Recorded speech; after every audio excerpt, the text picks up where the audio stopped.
Hey, what's going on, everybody? It's Chris with InsideTheU here in Mobile, Alabama, on the campus of South Alabama for the first practice of the Senior Bowl, watching two Miami Hurricanes, Markeel Bell, the left tackle, as well as center James Brockermeyer. Great watching them at practice. Talked with them afterwards just moments ago.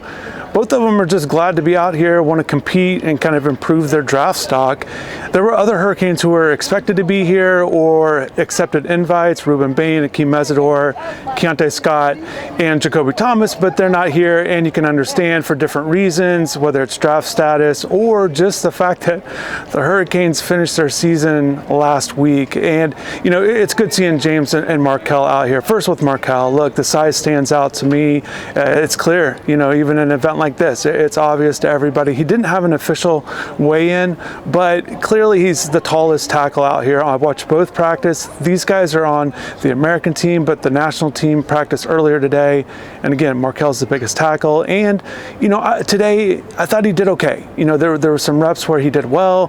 There was a one-on-one rep where the very first one didn't go well, fell down, but bounced back on the next rep, and he did much better. And same way during team drills, he participated in team drills.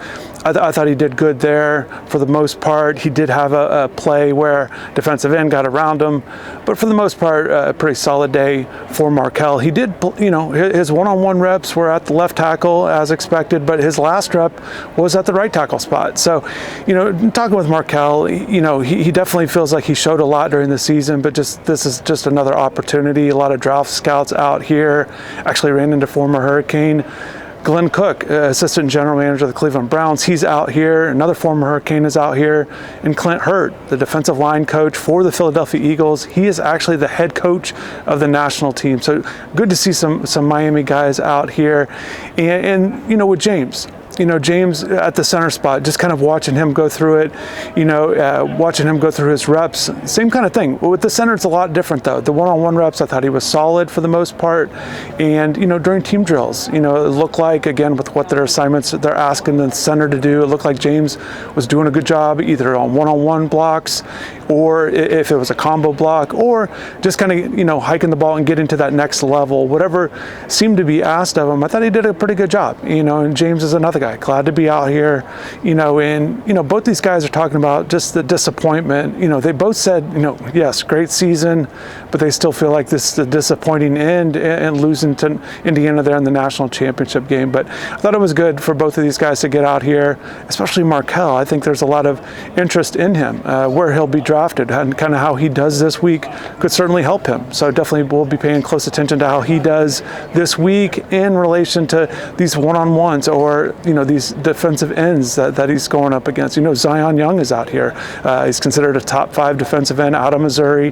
That's a good guy to pay close attention to when Markeel goes against him. So that's just one name to pay attention to. In relation to some other offensive tackles that Markeel could be compared against this week, you know, I think it starts with Demetrius Crownover out of Texas A&M just because of the size. You know, Demetrius checked in about 6'6", 6'7". You know, Markeel, again, didn't have the official weigh-in, but expecting to be taller than that. But that's kind of a comparison. Demetrius there with that national team, playing the left tackle spot quite a bit, watched his reps.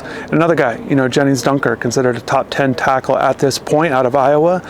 You know, and he's another guy just to pay attention to. Not the size as a guy like Markeel, but certainly a guy that's highly regarded at this point. Those are two of the tackles to kind of pay attention to for Markeel this week.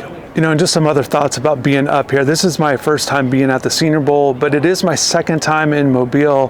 First time was in 2013. I came up here to watch Malik Rozier, quarterback, play his final high school game for Faith Academy. It feels like a really long time ago, but great being back out here. You know, and as I was watching the first practice, the national team, which didn't have the Miami guys there at the second practice, and there's going to be 3 practices this week, Tuesday, Wednesday, Thursday. They'll have a day off, and then they have the game there on Saturday. But, you know, just kind of watching and just kind of thinking about Miami and the season it had, you know, I think this is a great event for Miami just to have a couple guys in it, but just a recognition of the season that they had. Yes, it ended in disappointment, but just a great season. And, you know, it just feels like the college football world is well aware of what Miami was able to do this year in a positive way. And I just think about that and how much different it feels now compared to other years, you know, when it's not quite the results that they would like. But this year feels different, and I think that there's a little bit, Miami always has some cachet when they come to events like this in general, with other college football programs, whatever it might be, or even at the high school level with Miami. But I just feel like even more so with what they were able to do. And I think that's great. That's something that they certainly want to build on. I think it's going to be a good draft for Miami with these two guys looking to get drafted, but also those other guys that I mentioned. Carson Beck is another one, that I didn't mention. But, these guys could have a really good draft class, and I'm looking forward to kind of building on that. And, it's projected, with Francis Maui-Noa and Ruben Bain, two potential projected top 10 picks. And I think that's just great. Again, great eyes on the university for all the right reasons, not just the individual success that we've seen in years past with high draft picks, but just the team success that they had this year, finishing 13-3, and the appearance in the national championship game. So just kind of a positive vibe. And then it was just kind of fun watching Markeel and James. They got the U's on their helmet out here and kind of going through the drills. A lot of drills that they were kind of working on it together. And before one of the drills, I even saw James hike it to Markeel just to kind of get loose for the next drill. And so these guys are certainly glad to be doing this together. Markeel even said, just glad he's not the only one out here. So good to see these guys. Looking forward to speaking with them more this week, and also kind of putting together highlights. I have some highlight packages from today, how they looked, one-on-one drills, some team stuff, some individual drills as well. But so definitely stay tuned to the channel. But I'm going to get going. It is definitely cold here. Definitely is. You can tell I'm layered up, but glad to be out here. Looking forward to these next 2 days being out here for practice. But thanks for watching. Have a good rest of the day, and take care.